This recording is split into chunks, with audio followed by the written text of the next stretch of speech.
Hey, and crap in the morning. Yeah. So good. It's wonderful. What a Sunday, Crap. It is, and we're live. So, hey, we got that going for us. What's up, everybody? It's the MOH and Crap Show. We are live. It is, yes, it's Sunday, and we're a little bit late, but hey, that's the break sometimes, when I work and, I rush around. I got home and started up the show. So we're here. We got a lot. Actually, there's a lot of stuff to talk about. So I think this is going to be a pretty good show. Absolutely. And, Butch, what have you been doing, man? How's it going? Well, Crap, I'm glad you asked. To be honest with you, listen, 20 minutes late, 10 minutes late, it's easy like Sunday morning. So that's what we do on Sundays. That's why we enjoyed our original scheme of Sunday mornings. That's how we're supposed to ease our gaming week. We're wrapping up one. We're ramping up for tomorrow. But to answer your question, Crap, great weekend of gaming. I actually put time aside on purpose, and I've been gaming. I mean, I have been on Xbox nonstop. I saw you on Fallout in a group of people. I'm so close to finishing Red Dead, and then we can bring you in, Crap, because guess what? There's no falling behind here. There's no you can't do it. There's no where you been. Okay. There are some issues with the game. We can get into that. I've recorded a lot of footage of Mooch initial thoughts because this is an ongoing type of game, Crap. There's a lot of updates coming out weekly. There's still stuff that's going to be added to the game, but nonetheless, what I really, really want to stress is that we should talk about this game. There's a lot of fun to be had. Yes, there's some of those annoying glitches, things a lot like you saw in Assassin's Creed Unity, Crap. Some of the annoyances there. Yeah. Those wacky pop-in situations, or you have an NPC where the neck is elongated 60 feet out because it's just it froze. There's some of that wacky stuff, but nonetheless, it's kind of all part of this wacky wasteland experience, and what an absolute pleasure it's been to run with the folks that I've been running with. Shout out to Boogie, shout out to Gadang, shout out to Manny, who's been a huge supporter of our show, Crap. You know this. Yes, Manny is one of the greatest people in our community with his artwork and his contributions to the community. But great, a lot of fun, and I'm wondering if you have any questions with it, Crap, or the audience. Let's get into it because I think that's a hot subject. I think, the main question is a lot of people feel like that it's a Sea of Thieves type situation where there's not a lot of content there right now for people to do. What's your early impressions with it? Is there a lot of content there? Is there not a lot of content? So I have, and shame on me for not doing my due diligence. I'll do the homework while I'm talking. As of right now, Crap, there is a plethora of side missions and main missions to do, not to mention the scavenging and the things you're trying to acquire as you go through the wasteland with your friends. And don't forget, a lot like Destiny, a lot like Sea of Thieves, or any other MMO style game, Division, whatever you dug, whatever your bag was, okay? This is just like that, where you're spending a lot of time hanging out and having fun with your friends, and you're kind of losing track of the time, Crap.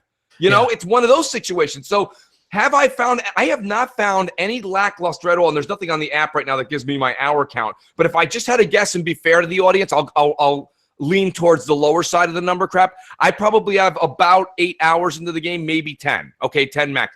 Yeah. Point being here is that I have not even touched, the side missions and main missions, like the extravaganza that awaits me. So there's a lot there. There's a lot of building up the camp. Then there's the whole espionage of how Bethesda built the PvP that no one talks about. Okay, nobody talks about this, Crap. So here's the deal. When you're under level 5, and you go out into the wasteland with your group, if somebody who's a level 13 or someone who's been playing it like crazy, and this is music to your ears, Crap, and they come out there and they start to kind of haunt you and they're trying to shoot you, this and that, as long as you don't fire back at them, especially when you're under level 5, they take off almost no damage. He could waste an entire arsenal on you, and you would lose a sliver of health. Yeah. Okay? They make it that way so people can't troll. Yeah, well, that's good. I mean, it's outstanding. Yeah, that's actually a very good thing. It's outstanding because we had a couple people that tried to troll us, and they wasted every single bullet they had, Crap, and nothing came off of us. And the minute they were out, it was like one of those like old-fashioned like Star Wars like scenes, right, where it's like their shields are down and they're out of fire ammo. It's like, well, fire, and we just and we blew them to smithereens because they had already attacked us, so they initiated the PvP. Yeah. So it was like we were sitting there, be like, guys, we're not doing this. We're trying to build a base, but it's all right. They wanted to tease and mingle, and it was still a blast. It was a lot of fun to do it. A lot of laughs were had. So, yeah, I like that. You know what? Here's the thing. It sounds like it's a mess like most Bethesda / open world games. Yes. You know what I mean? Like, did we forget that Spider-Man was full of glitches, and that's a single player game? So like, true. imagine if that was a multiplayer game where multiple people are playing. Like, you got to give, especially this is a game as a service. There's no other way to say it. Right. So these things usually can start off rough.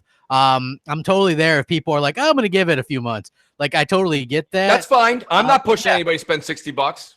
But I tend to lean more, even though I'm not even a huge Fallout fan. Just the idea of playing that type of situation with friends is very appealing. And then, you know, like, it just seems like a lot of fun and wacky things can happen. You know what I mean? I think it's going to be one of those games that's actually a lot of fun to play, even if you're not really necessarily a Fallout fan, you know, because you're just with your friends. It's like Sea of Thieves, right? Like, people don't get that. Like, crap, why do you like Sea of Thieves? There's nothing really much to do. Well, it's fun when you're just out there on the boat with your friends, drinking, and you know what I mean? And it's hard isn't that hard to put into words, crap? It is. It's complete. It's really hard to put into words. So yeah, I'm definitely looking forward to trying out. You know what's funny, Mooch, is there's always so much going on. Like yesterday, I had someone argue with me on Twitter all day about this discless Xbox One. Oh, right? yeah.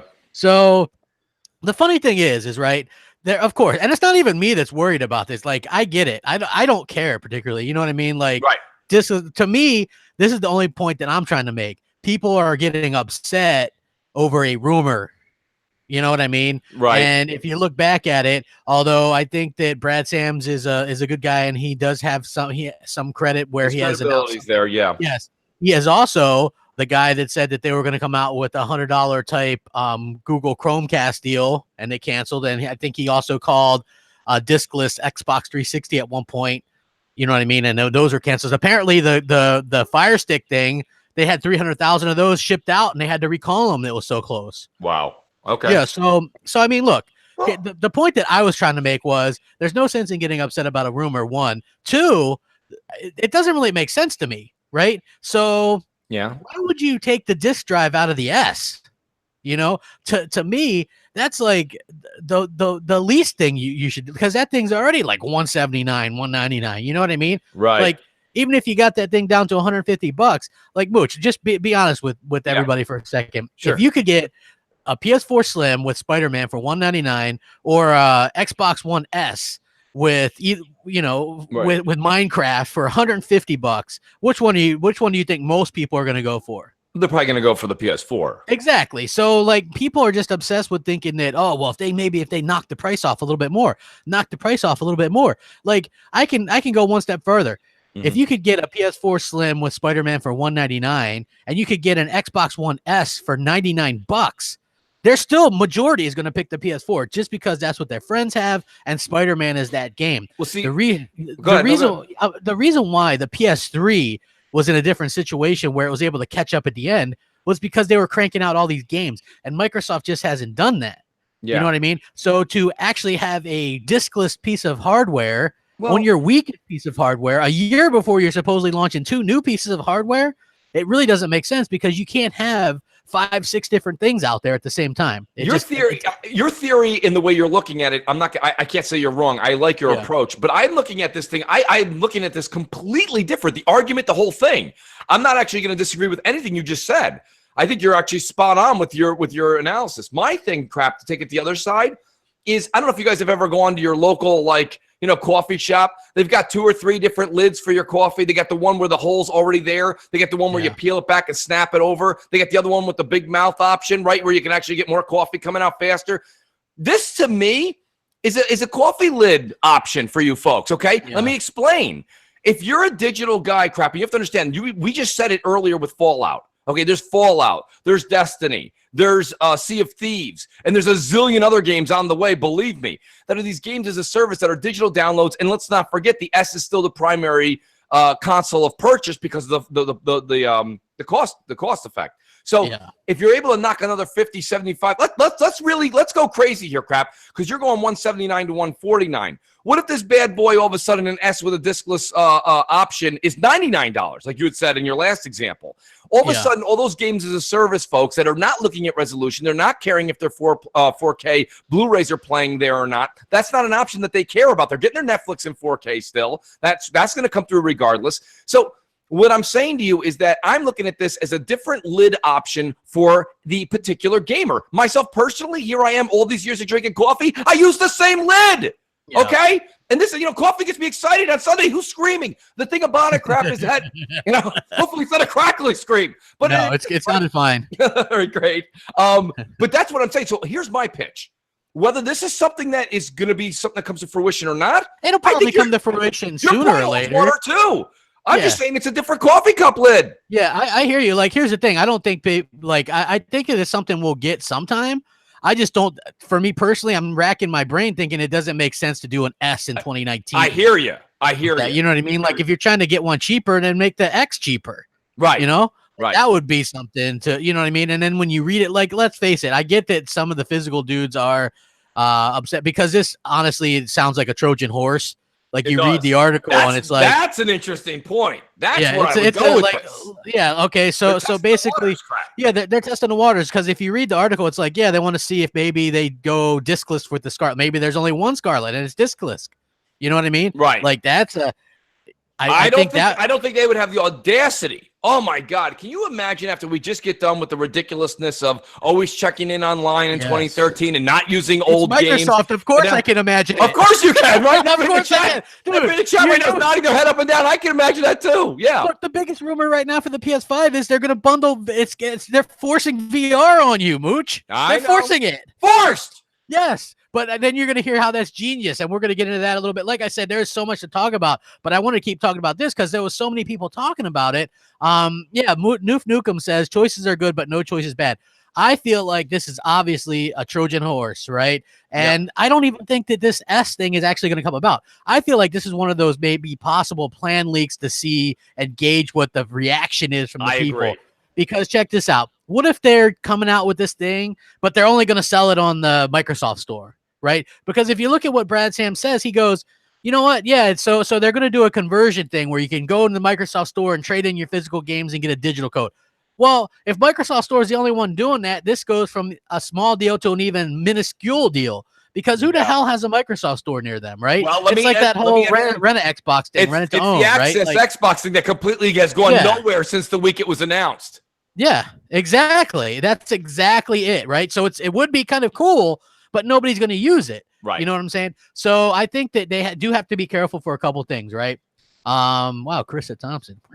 If she's got a short, that's a short skirt. That's all I'm saying. Anyway, So basically what I'm saying is you have to be mindful of the amount of hardware you have out as well, right? So in 2020, when 2020 rolls around, you can't have a diskless S, an X, a Scarlet, a streaming Scarlet, a Scarlet with no disk drive. Like, that's too much. You got to keep it kind of simple, right? Don't you agree a little bit like that? Like with consoles, I get that phones may be a little bit different, but I think when it comes to consoles and game consoles, you can't have 5 or 6 different things at the store.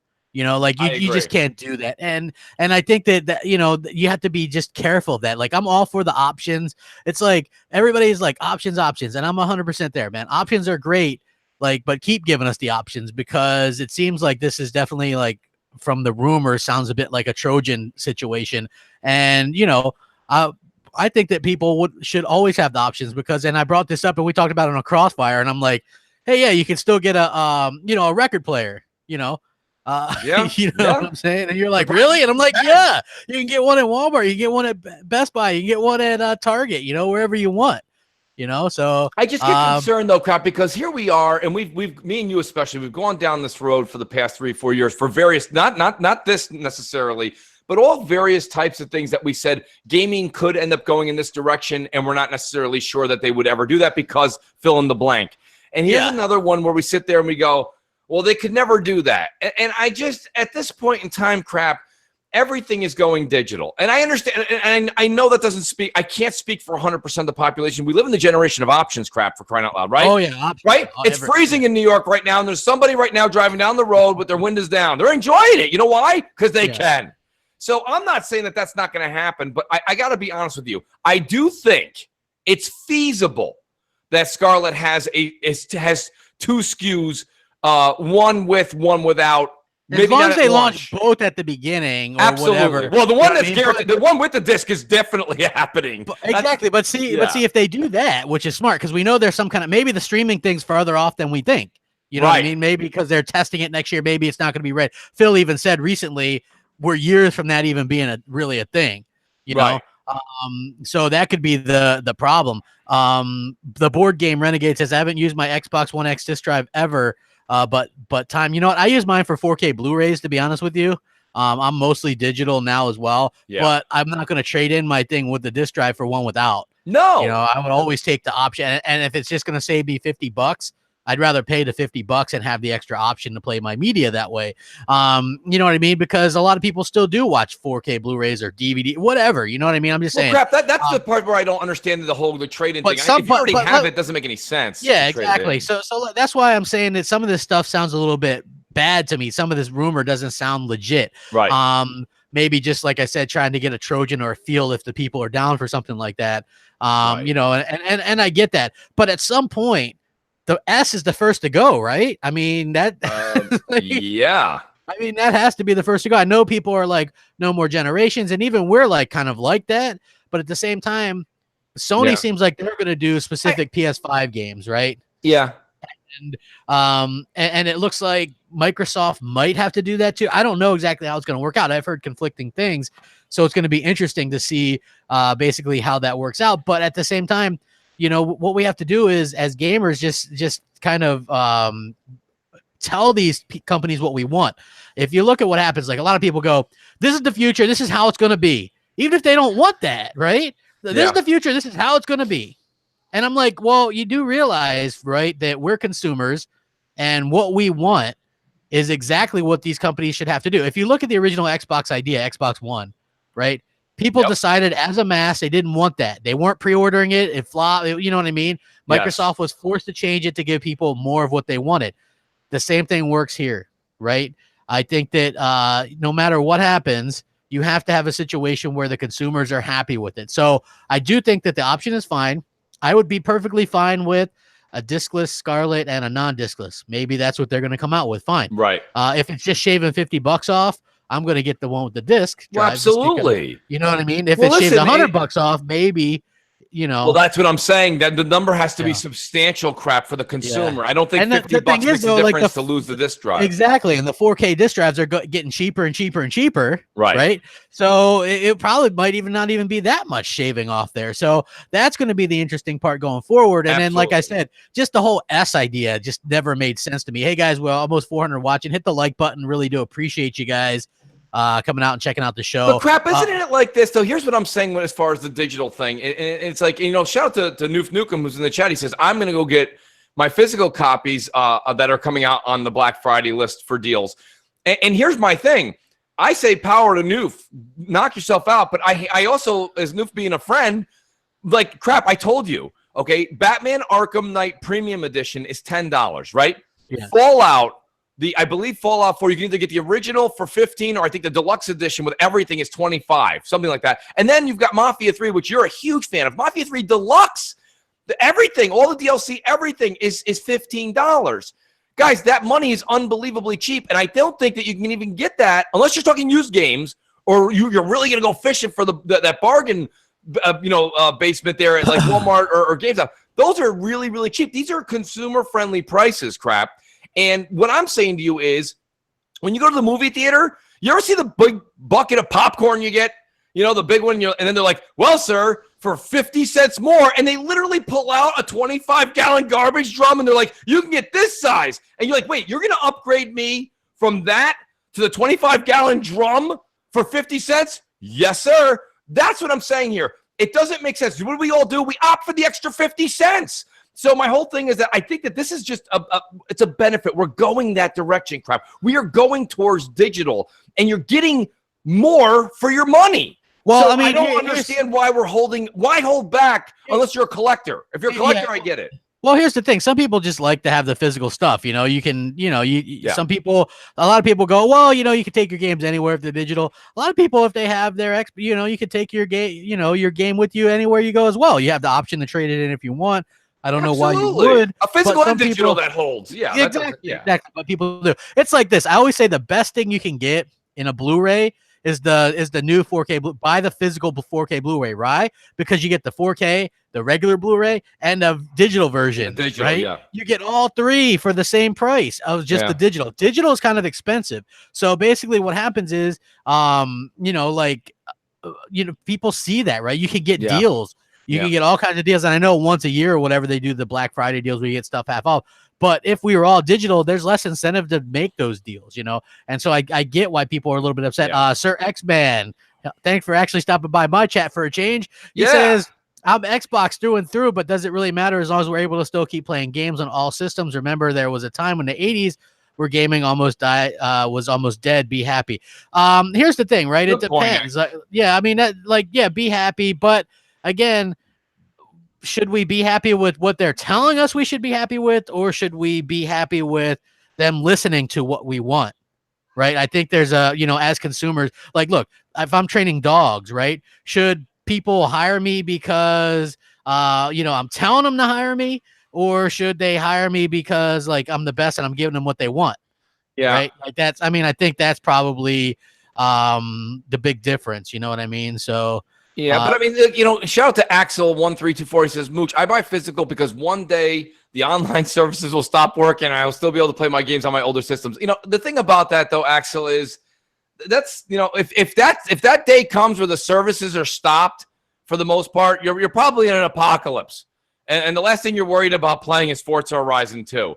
I just think that, like, I think that's one of those, like, when people try to scare people for no good reason. You know what I mean? Like, oh, don't fall for that, because one day you're not going to be able to. Like, remember we were saying that? What's going to happen the day there's no internet? If there's no internet, we got more than problems than I can't play, Ghosts and Goblins, the 4K edition. I don't think that, like, that's the issue here. I think what we're doing is we're moving in the direction of future technology, and we're at a crossroads here. And you're seeing a lot of people in the chat that none of them are wrong. None of them, whether you're physical or you're digital. This is one of those issues where you don't have Moosh come out there and say, I think you're wrong because of this. All I would say to the physical folks out there, okay, is be prepared.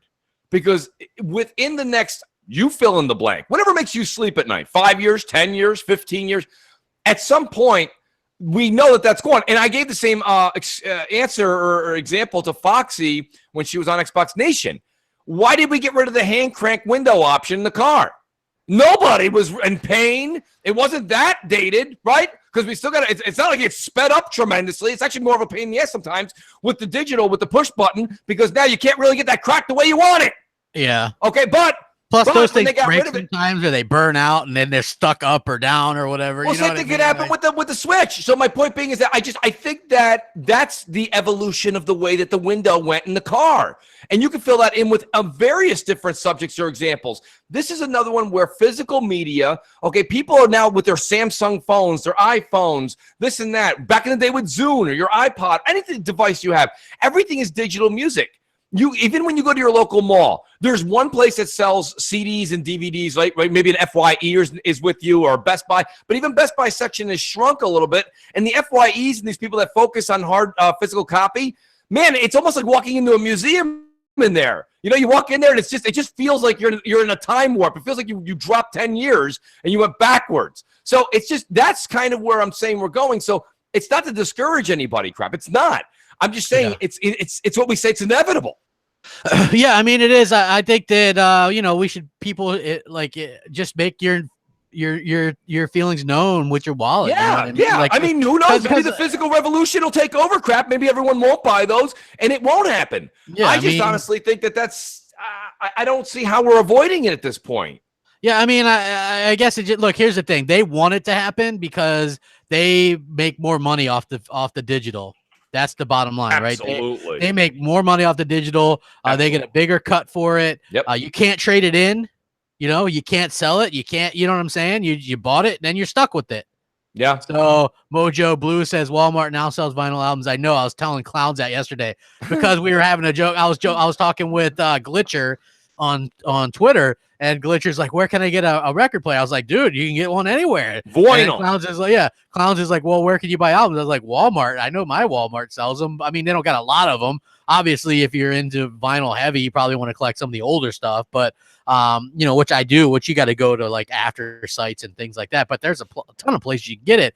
And I know it's like super hipster, but I was collecting vinyl and stuff when I was a kid. Absolutely. It's cool. I mean, I get it. But hear what you just said there. I went out and I was collecting vinyl. And I mean, even when you say that, you know, that's a whole nother category genre. Right now, they're trying to push this digital media onto people. Games as a service is clearly where Microsoft's going with Game Pass. With Game Pass, there is no disc. We just sat here for months on all the Xbox channels. And Game Pass is great. It's great. It's great. It's great. Yeah. Well, if it's so great, you can't put a disc in with it. You don't need a disc. So how great is it?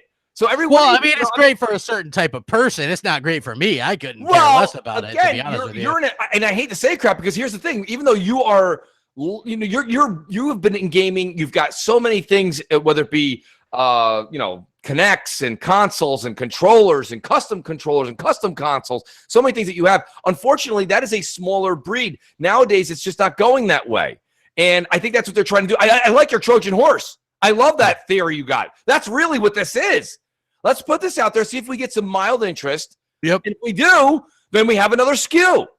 Yeah, I just think that as a kind of a you know, I do know my gaming history, right? So the main thing that I want to say is one of the reasons that Sega failed was they had so much hardware out at the same time. Like literally, it was like they had the Genesis, and then they had the Sega CD at the same time, and the 32X, and the Game Gear, and then the Nomad, and then the Saturn, right? So by the time they were like realized this, and people had lost consumer confidence in them, sort of like what happened to Xbox, but obviously Sega don't have the money that Microsoft has. They did rebound with the Dreamcast, which was a quality console. People weren't ready to forgive them or to believe in that product, and it ended up, you know, that we all know what happened to the Dreamcast. Unfortunately, Microsoft has to be wary of that, because I realize people like to compare phones to these things. Phones we take with us all the time. They're on the go. We got to have them. They're everything, right? They're basically mini computers now. Consoles aren't that. You know, console like if you, one of the big selling points to the S is that it's a 4K Blu-ray player as well, right? You would lose one of your big things for that, and for maybe $50. Like I said, here's the big problem that I have, and some people aren't going to like it when I say this because I'm eternally optimistic when it comes to Xbox. The Xbox One, particularly the S, is DOA. No matter how cheap they make that thing. Right now, you know what I see all across my Twitter? People buying that damn $199 Spider-Man bundle. Do you know how many consoles that's going to sell? And what does Microsoft have to counter? A Minecraft bundle. Minecraft. Well, I'm just saying. You know what I mean? Like, listen, from the hype value and getting people excited, especially people that tune into our shows, you're 110% right. You know, I want to buy that mini and give it away for Chris. I want to buy that $199 PS4 and give it away to someone. You know what I mean? Because it's such a cheap price. If I'm an Xbox dude, but hell, nobody wants to get an S and play Minecraft. But you got to think about how many of the folks that we all know that are going to wake up on Christmas morning, come down and look under the tree or whatever they celebrate that holiday in their family, whatever that is, though, crap. They're going to come down. It's mainly it's the youth. It's the youth. And the youth wants Minecraft. Well, maybe, but I mean that thing's going to get smoked by that Spider-Man game. I agree. You know, that it just is. It's gonna and that's where like the game situation comes in. Like I was having this discussion yesterday too, because look, there's a lot of Xbox fans that are mad because Sunset Overdrive got a 4K update on PC, right? Like, and I've said this multiple times, the console should be Microsoft's main focus. What was the #1 game that everybody kept saying they would love to see in 4K HDR when the X came out, Mooch? Wasn't it Sunset Overdrive? With that color palette? Absolutely. Absolutely. We all wanted to see Sunset Overdrive. Insomniac's like, no, we can't really do it, blah, blah, blah. So you know what Microsoft did? Because there was petitions with thousands of signatures. People wanted to see this get enhanced. But what does Microsoft do? Microsoft pays this studio, another studio, to port this game to PC. With 4K and all that kind of stuff, right? But do we get it enhanced? No. And in fact, they hype it up. You got Ibarra streaming it, and they're all talking about Insomniac Games and Fizzy's back and all. There's more of a marketing push for this thing now on PC than there ever was on Xbox. It's ridiculous. And I know people go, oh, well, crap's just being mad or whatever. I didn't even really particularly care about this because I wouldn't go back and play it because I already beat it. But here's the thing. I saw Alan Walsh on Twitter saying, it's kind of a slap in the face. It is. And that guy does not do the, you know what I mean? That's not his shtick. No, that's not how he's a very professional person. And to be honest with you, it is a bit of a slap in the face because there isn't even the talk of a Sunset Overdrive, whether it be 1 million or 1.2 million that they sold. I don't care what the number was. Yeah. Those 1.2 million crap were us, the console gamers. Yep. And it's funny, Mooch. I checked the Steam Spy deal or whatever that tells you how many people are playing the game. You know how many people were playing it at last I saw 930 something. Yeah, it was like 1,200 people. Now 1,200, yeah. Well, that was the first day was 1,200. Okay. That was the peak current. Yeah, I think it dropped 1,200 to 900 or 800 and something since I last. Some other people have sent me pictures of that. I mean, I'll be honest with you, Crap. I listen. First thing I said in my mind, I thought when I saw that was great. This is wonderful. I got an Xbox Play Anywhere coming my way. Remember? Xbox is PC. PC is Xbox. Yeah, not there. Not with that. I had my hands out. I'm like, I got this. Nope. Right? And I'm not. Listen, I got news for you. I'm not telling you guys what to do. I'm not buying that for $19.99. I'm not buying that thing for $9.99. I'm not. That should be given to all Xbox owners that currently own the game. Yep. And that's the way I feel about that because that's their policy. They published that game. Yeah. They did. Not only did they own the publishing rights, they published it. They paid for this thing to get ported to PC. So that's that bit of tone deaf stuff that sometimes Microsoft suffers from, right? Where Xbox fans, here's the thing, right? They seem to cater more towards PC, right? Like Xbox fans are begging for something to be revealed at E3, right? Begging for a new game, and we get Gears Tactics, and it's on PC only. We get Age of Empires, and it's PC only. Right. Like that's a little bit of that tone deaf stuff that I have a problem with because you can see that it really kind of stings the fans a little bit. The ones that have supported it. We're the ones that pay $60 a year to play it or $60 a year to play online and also $120 a year for Game Pass or whatever. You maybe get it on a deal, whatever. We're the ones paying for out the butt for these, right? Yes. And then we're the ones that aren't, we went out and bought their $500 console after buying their $400 console, after buying that $500 console to begin with, right? Yeah. So I feel like they owe us a little bit more, and the console should be the where their focus is. It's like you said, their primary focus, Crap. And I got news for you. Phil did a couple of one-liners at XO where he said something to the extent of, we're very excited about the console space, and we what did he say? Basically, I'm paraphrasing here, but we haven't lost interest, and that's our focus. We still have a strong focus on console. So listen, the idea that console's not going anywhere, I agree. They're very much into the console realm. But like you said, I still feel like in that realm or in that family of devices they keep talking about, the console is certainly not number one. Not to the leadership there. Yeah. 100%. Mikey Barra and Phil are PC guys. And that's just the way it is. It's the way it is. That's what they do. It's what they prefer. And I think that's where their focus is. And maybe that's, honestly, they sat down there like, here, Mooch, here, Crap, here's the figures we don't show everybody. You tell us what you would do if you were us. And probably at the end of it, we'd be like, we would do what you're doing. Yeah. I'm not saying they're wrong. All I'm saying is that I liked your thought. When it comes to gaming in particular, gaming only in general in this conversation, the console space should be your primary customer, and the PC should be you reaping the benefits of what you have because you happen to also own Windows. So it's like, you know what I mean? It's like when they say sugar on top or just a little extra. That's their extra. But the console space is something that you never want to leave because it's the same reason Apple has worked very hard on making sure everybody has a phone in their pocket with an Apple logo. Microsoft, that didn't work, but here's the next best thing. Get a Microsoft logo in everybody's living room. Yeah. Well, here's the thing, which I feel like a lot of times Microsoft tries to be the master of they try to do a little bit of everything and master nothing. Yeah. You know what I mean? Like and I understand it, right? Because, and it sounds like I'm complaining. No, but look, you can see where they're a little bit tone deaf at times. And this is what I'm speaking of. I'm not down on Microsoft. I'm actually happy with Microsoft for the most part. But this is just one of those things where you can see that there's a percentage of fans, the ones that actually admit that there's a problem sometimes, because we have that problem on Xbox side too, where some people just will not admit that there's ever an issue.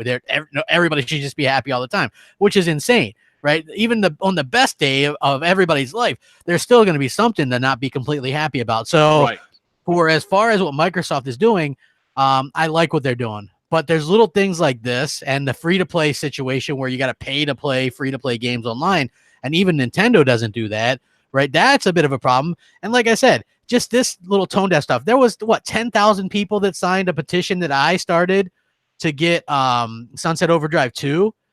People have been asking. There was thousands of people that wanted that game enhanced, and they just, instead of paying attention to that, they go ahead and release it on PC, pay a company to port it, which we'd heard how easy it was, right? And it's not even Play Anywhere. Every single game that ever comes out goes to PC now that's on Xbox. Every one of them, but not the other way around. You know? To me, it doesn't make sense. It just doesn't really make sense. No, I agree. I don't know. And you've had Ted Price come out and publicly say, hey, we're just waiting for the phone to ring. And I don't know. Personally, it's kind of it's a backhanded slap to a lot of the Xbox fans. I don't see why this isn't a Play Anywhere. Do whatever you're going to do. Like I said, let's not disrupt the plan that Phil and those guys have moving forward. But I mean, there's just the fact that they didn't give it. I really am kind of bummed out. I wanted to see this thing. Yeah. And I would have loaded up to see it for sure. Absolutely. What was it? It was playing. It was a 4K option and 60 frames. Is that what the PC thing is? I don't know. I don't even know. A lot of them are playing 4K 60. That's what I heard. Yeah, 4K 60 on it. And that would be an interesting feat. Yeah, so I mean, I would have loved to get the option to do 1440p 60 or just to look at it, or 4K 30, whatever, you know what I mean? Because it was 900p 30, you know what I'm saying? So maybe slap some HDR in it or whatever. But it's just like even those last two studios that they announced that they bought, right? Just if you're realistic, okay, let's be realistic for a second. NXL is a PC developer, right? Obsidian, PC developer. Those are really PC style developers. And here's the funny thing, right? So I'm cool that they bought more studios is great, but when you break it down to what studios are doing what, the only ones to really get excited about in the short term, which in the next 1 to 3 years, in my opinion, would be Playground Games, Ninja Theory. Outside of that, I'm not.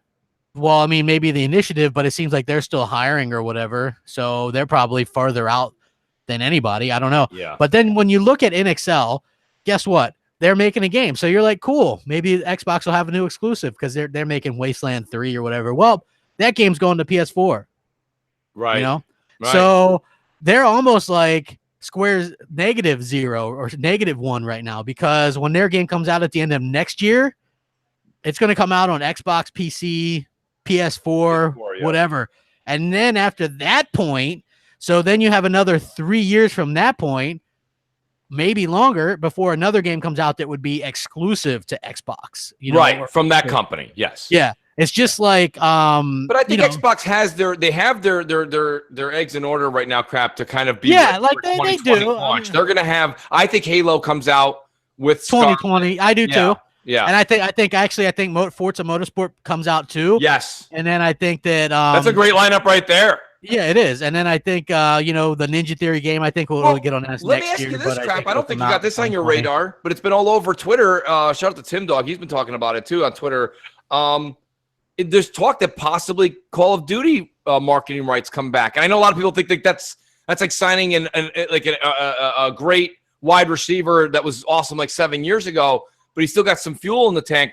Call of Duty still is the beast that we always thought it was. It still does very well. People still buy it. People buy it when they say they're not going to buy it. It's the most outrageous thing I've ever, right? I've never seen anything like, I'm not buying that. I'll take 2. And you're like, what? And it's like, so I mean, they're talking about that. Those are the kinds of things, Crap, when you see it really, really helps. It really, really helps Microsoft with their launch and their branding and their marketing come the holiday season. You need to have a Call of Duty, right? So Sony this year has Call of Duty. They have Red Dead. They didn't have any other games coming out except for Spider-Man.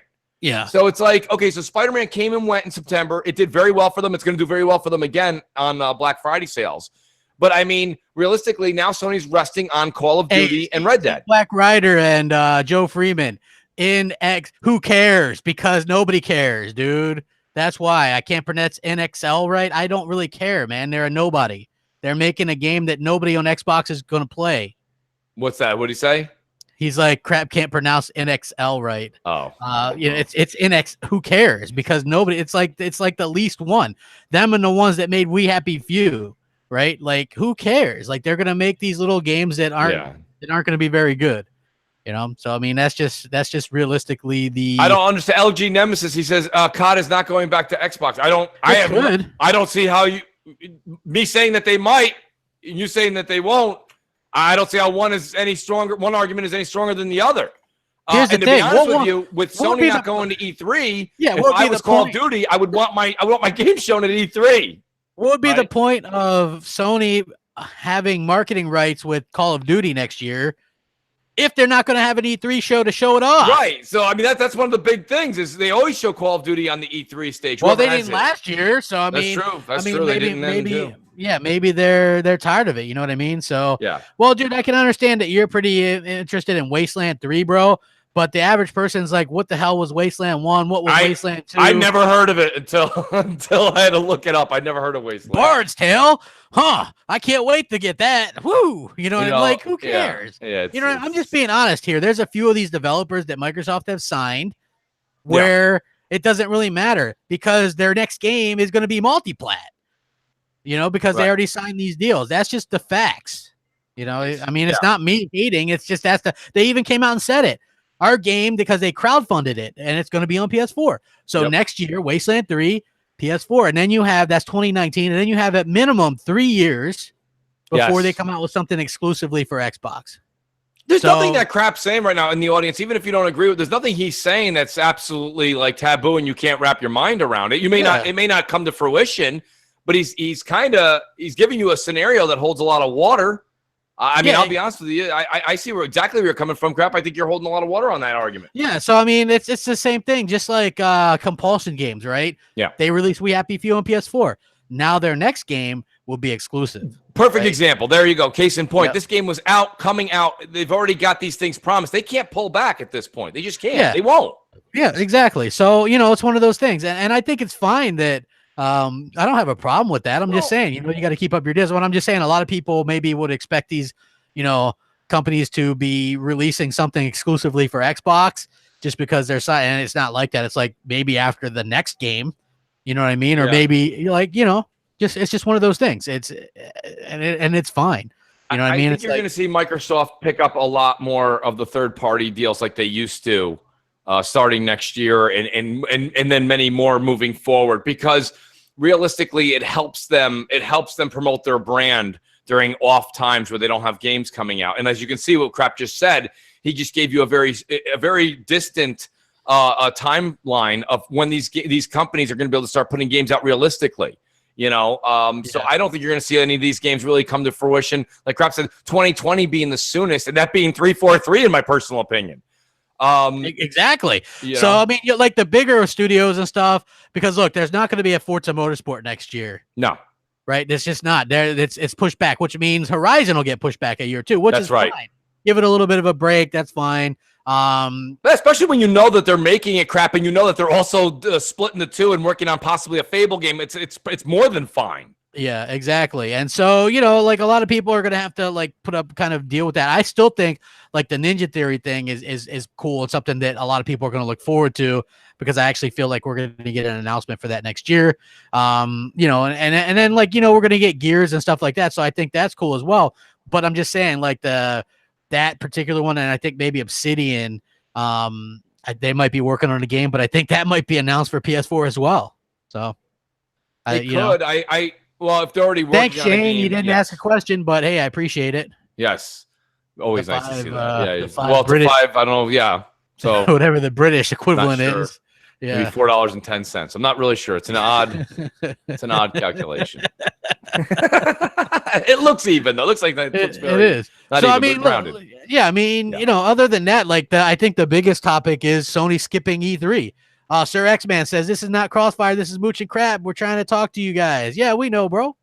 I'm listening. Yeah. Yeah. Oh, I hear you. I hear DJ Sting says, Crap, in XL are RPG devs. Crap, it's very much needed on Xbox. They are RPG, but they are like that hardcore RPG style. They're not like an RPG, how most people think like Dragon Age or Mass Effect, right? They do those hardcore PC style, over the top. Oh, very, very, you know what I'm saying? Like, trust me, I have Wasteland 2, right? I'm not sure how, those games get crowdfunded. You know what I mean? This because the PC fans love them. That's right. And I think Microsoft looked at them as a possibility that I'm sure they're going to come out on Xbox. I'm not saying they're not, but I'm just saying those games are obviously geared more towards PC, top down view. Yes. So, those aren't the, when I think RPG, man, I think The Witcher or Dragon Age or Mass Effect, right? Absolutely. So yeah, not like top down. Well, like where you got to have a keyboard. Crap too. You said it early on in your kind of the way you were kind of debating it and putting it out there. A lot of these companies are going to get picked up for AA type of games because they've got that Game Pass thing they've got to fulfill. That's not a bad thing. Some people are running with it. Oh, they're just going to pump out these games as fast as they can on Game Pass, which I can debunk that right away because I saw people arguing about that on Twitter, and I stopped that real quick. I'm like, if that were true, wouldn't they rush out a Forza Motorsport next year? Which they're not. Right. Wouldn't they have rushed out Crackdown 3 by now? Which they're not. Halo, wouldn't they be trying to rush that out the door? Because that would probably sell a lot. Because the bottom line is this. You can rush out these games, sure. But if they're not quality, people aren't going to stay subscribed. I agree. That's just the bottom. You got to have quality stuff. So this is going to be the longest in development Halo we've ever had. Gears has already taken a year longer than the last one. A Crackdown, they put that in the extended development and pushed it back multiple times to get it up to quality and put more money into it. Forza Horizon 4, that's indicative of the quality we can expect. I get that State of Decay 2 is a AA and it is what it is. And the game as a service with Sea of Thieves kind of threw people off and it probably could have had a lot more stuff in there at launch. I get that too.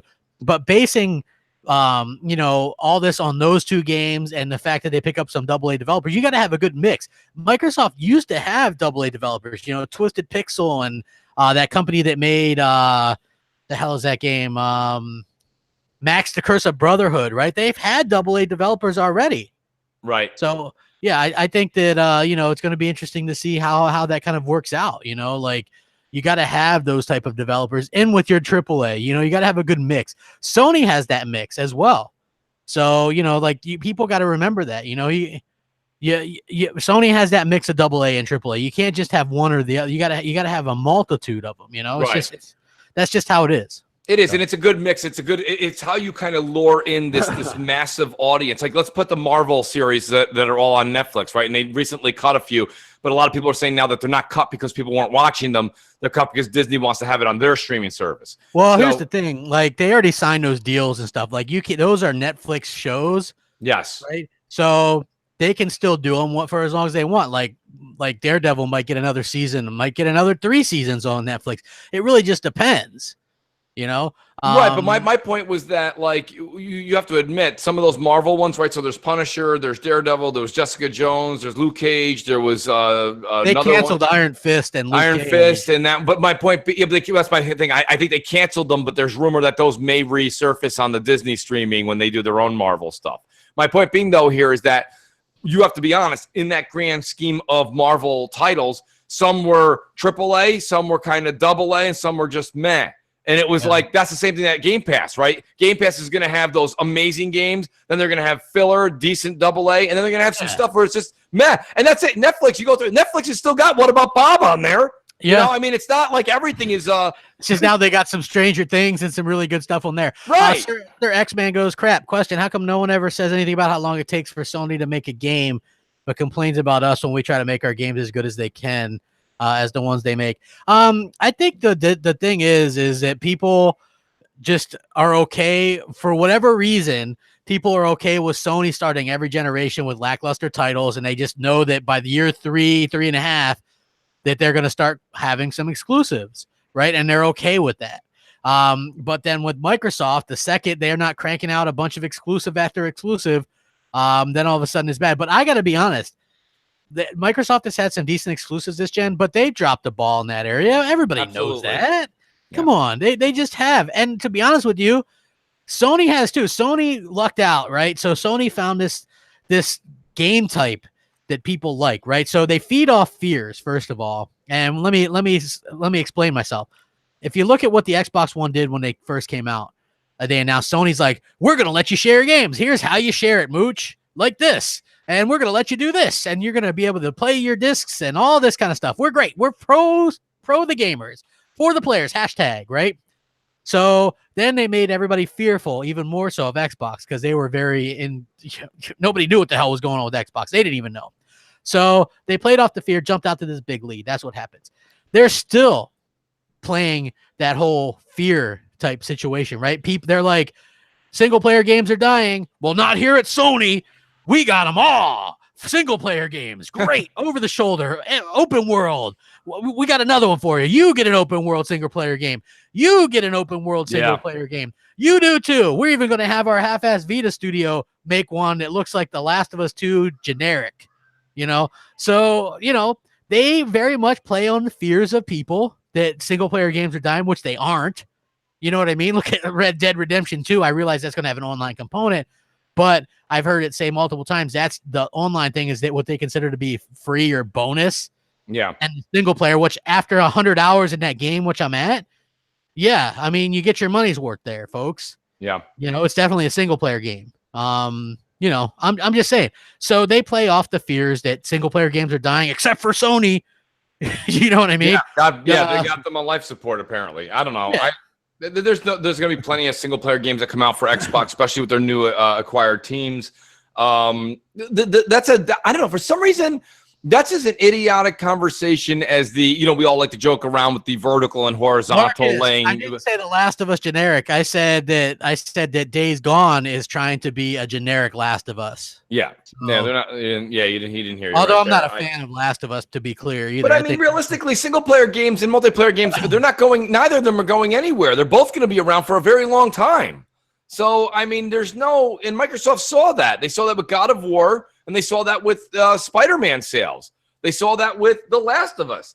They know that they just can't take that genre, that type of gamer, and be like, we don't care about that. If they do, man, shame on them. That's a bad move. And I think the thing, but you do have to look at the other side of the coin. Sony also really doesn't offer their customers anything in the way of multiplayer exactly. on their first party. They really, here's the thing. I was like, I'm a big collector, so I was dusting my PS3 section, and I was just like looking at all the PS3 exclusive games that were multiplayer that were actually pretty good, including the 3 Resistance games. Right. And they had Warhawk that was actually pretty decent. They've had some pretty decent multiplayer games. I have a coaster. It's called Mag. Maybe you've heard of that. It was just an online only. I know Mag, absolutely. It was like 120 people playing live. Yeah, SOCOM Confrontation, SOCOM 4. Like, they had a lot of multiplayer games, and this generation completely none, and nobody's called them out on it whatsoever. So, they've really dropped the ball in multiple areas too. They've succeeded with the single player game. And that's cool. I think everybody needs that. Great on them. They've had some really good ones this year.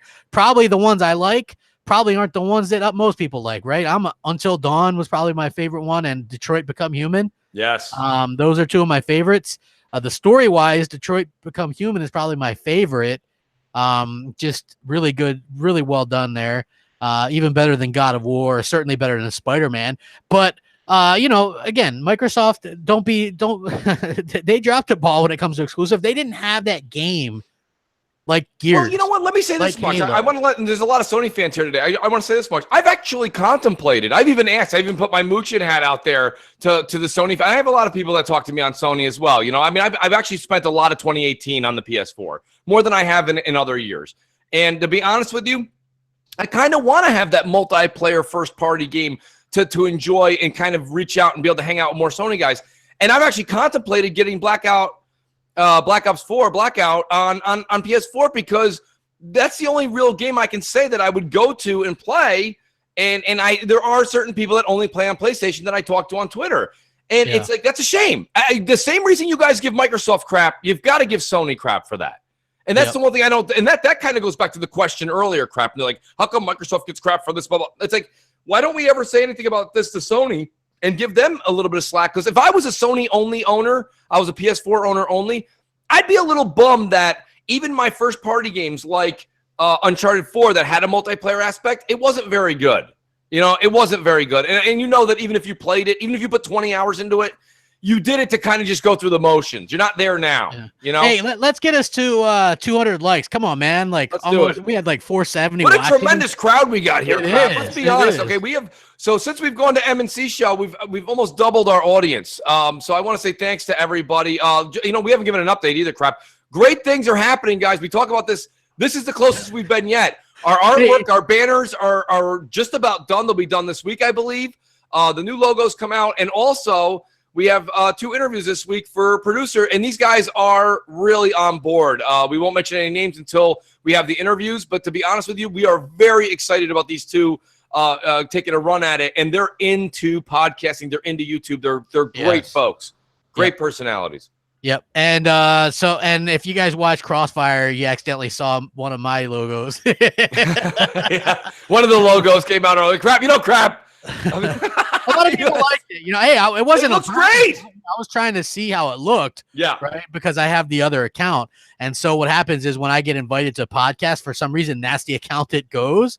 Yes. And so that was the one instead of this one. So yeah, I mean, it was kind of. We're excited about being more personal with our audience and being one with you guys, and that's what we're psyced about. We're gonna do call-ins and stuff again, guys. Like this is, you know, bear with us. Realistically, everyone's thinking it's forever. It's been, I think, we're talking a maximum is 5 weeks max. You know, and I think you threw a holiday in there too. And next week's a holiday, even though the show will still go on. Yeah. But you know, we have holidays coming up too. So we're working out that kink. We're trying to get everything going. And guys, it's coming back. All I can tell you is we work really diligently behind the scenes to get this stuff up and running. And it's just like you said, you guys are living it with us. Yeah, so it's a little bit. It is. It is. It's harder than you think. Well, plus, we don't do this. We don't do this for a living, too. Crap. You know, I mean, other people are like, "Well, I turn it around in 7 days." Yeah. Well, me and Crap are working. You know, we work. So, and there's other stuff going on, and Crap's got his channel going on as it is.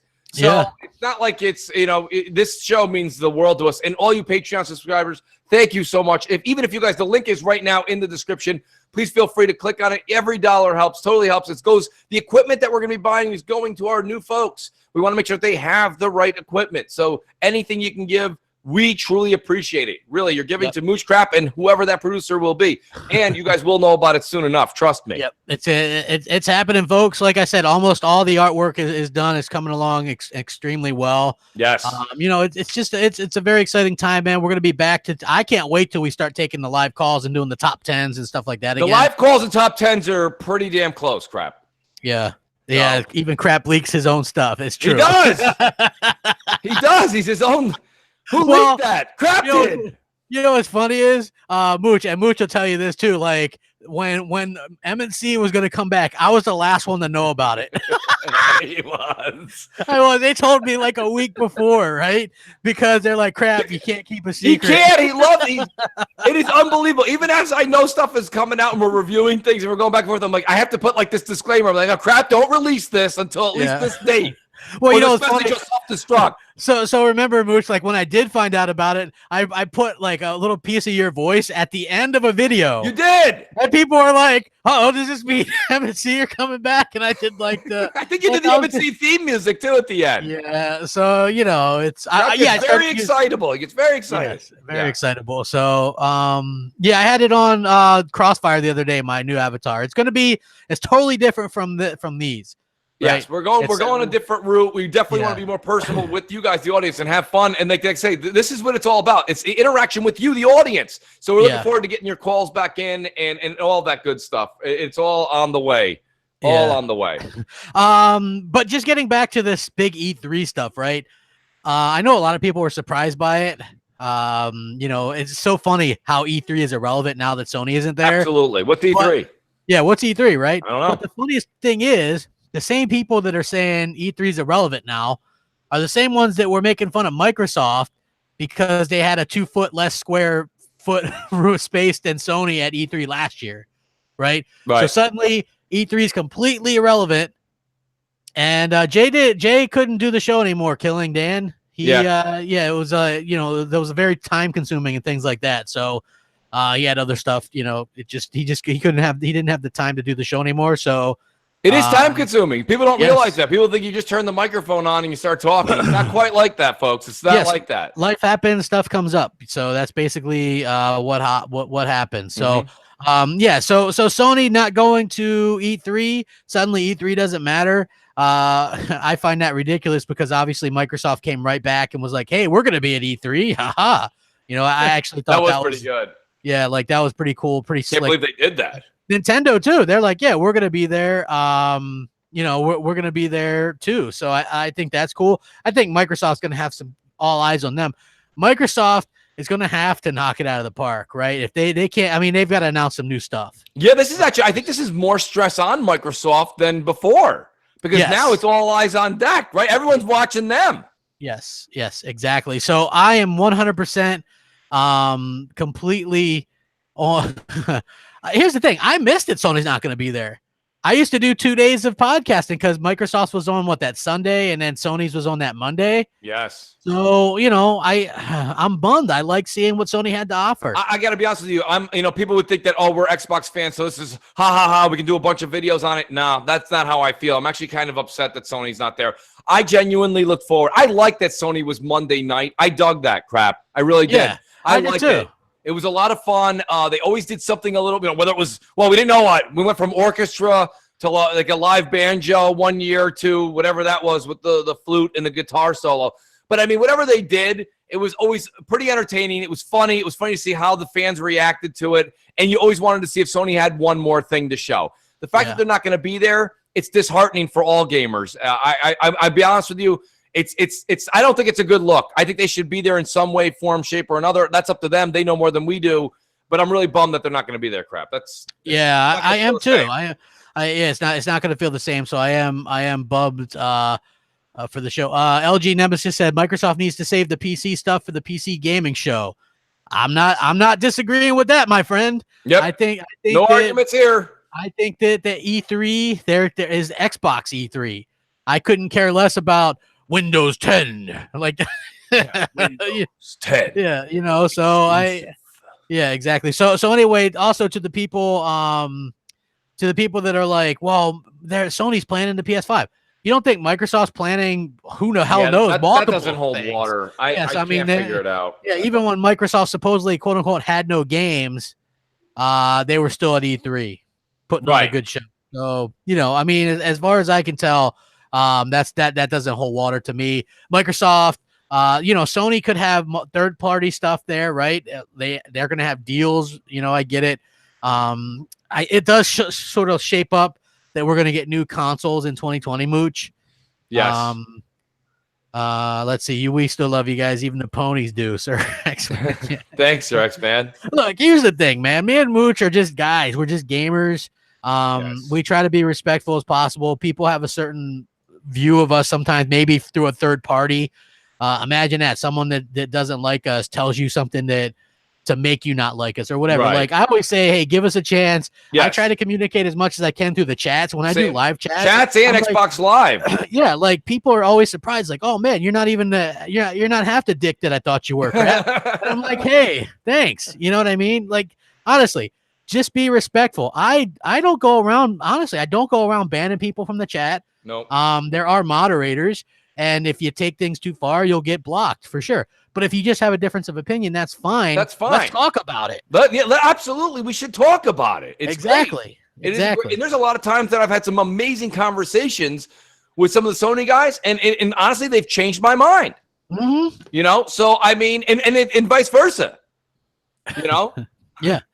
Exactly. Well, Xbox Live is never going to be free. They make billions of dollars. It's only free for PC gamers. But Xbox is PC and PC is Xbox, right? Absolutely. Except for when you need a PC game on Xbox, then you can't have it. Snake Doctor says multiplats, and more multiplats for Xbox at E3. Hey, I'd rather see multiplats than nothing. Yeah. What are we all playing right now? We're playing multiplats, whether you're a PlayStation or Xbox guy. You're playing Red Dead 2, you're playing Battlefield, you're playing Call of Duty, you're playing Darksiders 3 here in a little bit. Nobody's going to play the dumpster fire, but we're all playing multiplats. So yeah, exactly. Right now we are all playing multiplats. Everyone's either playing, you're either playing Call of Duty, you're playing Red Dead, or you're playing Fallout. I don't care how slow you are. how many times are you going to play through God of War? Like, even if you play through it multiple times, it's not going to take you till now, if you got it back then. So same thing with Spider-Man. Like, you play it, you beat it, you move on. I loved God of War. I played it, I beat it, I moved on. I played it, beat it when it came out. Right. So, yeah. LG Nemesis says, hating on multiplats, but go look at Greg Miller picture he posted on Twitter. Dude, that's not even a thing that's the Sony thing, the official Sony announcement of the 5-year anniversary of the PS4, of the most popular games, the most downloaded games, the most played games, and they're all multiplats. They're all multiplats. Like 2 of them are FIFA, a couple of them are Call of Duty. I forget what the other one is, but no exclusives. So, no. I mean, it just, look, that's how it is. Most people, 99% of the time, we're playing multiplats. I get that exclusives sell consoles and differentiate the consoles. I agree 100%. But 99% of the time, we're playing multiplats. It's just what it is, man. And a lot of the gaming media, when they were pushing the whole PS4 over Xbox in the beginning of the generation, they were saying, I play multiplats. Multiplats come out all the time, and they look better on the PS4. Well, now it's just the reversed. But you don't really hear them promote that. And now you hear people like Greg Miller and these other guys that are on IGN. They're like, well, I prefer single-player games. So resolution aside, I'm still a PlayStation. I don't play multiplayer games. Well, that's not really what you're there to talk about. When we come on these shows, there's two parts. There's if you want to hear Mooch and Crap's actual opinion on a game and what we thought about it, but then there's the actual consensus of the game overall. And that's what I was trying to do with Fallout 76 earlier. And it's funny, a lot of people are down on Fallout. I think it's just become, when something becomes funny and becomes viral on Twitter, it's funny. Everyone like rolls with the Fallout 76 jokes, and rightfully so. But what's funny we were joking about is there's so many people playing it. There's so many people playing the game. They're like, oh, this game is absolute garbage. Now, if you could pass me the controller, it's my turn. It's like, wow. Like, it's amazing how many people are. Crap, I'm telling you. The world's always got people in it. There's always people talking about it. It's doing really well. I think it's doing very well considering it's a mess. It's one of those things like, literally, it's kind of like the Apollo 13 landing, right? It's a successful failure. It's one of those things where it's a lot of fun to play, but it's not polished. Shame on them for that. I'm not going to defend Bethesda. Yeah. But like you said, and like many other Bethesda fans have said, a lot of Bethesda games are not polished when they first come out. They're not. Yeah. Fallout 4 was a mess. Yep. But now it's great. Exactly. So, I don't know, man. Listen, all I can say is this. If you got a team of 4, a team of 2, it's a lot of fun, guys. It's hashtag fun, and it's that post-apocalyptic world that, what I said I thought it was like, Crap? A lot of people are going, I don't know, Mooch. What is it really like? It's like an open-world version of Borderlands. That's what it kind of feels like. Yeah. But let me just put it this way. Borderlands' gun mechanics are way better. So other than that, but it's got that feel to it. It's like that barren wasteland where you have mutated creatures and mutated figures or NPCs that are coming at you. And it's neat. I got news for you, but really, I got to be honest with you. You really should play with somebody, a friend, a group of friends. It does add to the experience. I could see where if I wanted to level up or do something for a little while alone, it would be okay. But it's not something that I would want to play as a single player experience for hours and hours and hours. That's the truth of the matter. Yeah. I mean, I would never play that game solo. You know what I mean? Hey, come on, let's get to 200 likes. Come on. We got almost 500 watching on a Sunday morning / afternoon, and we don't even have 200 likes. Let's go. Hey, Manny Tattoo Artist, man, I appreciate it. We were just talking about you a little bit ago. Yeah, yes. For sure, man. I think people should give it a chance. But nowadays, like this whole social media stuff, it's a double-edged sword, Mooch, because what happens is, as a society, we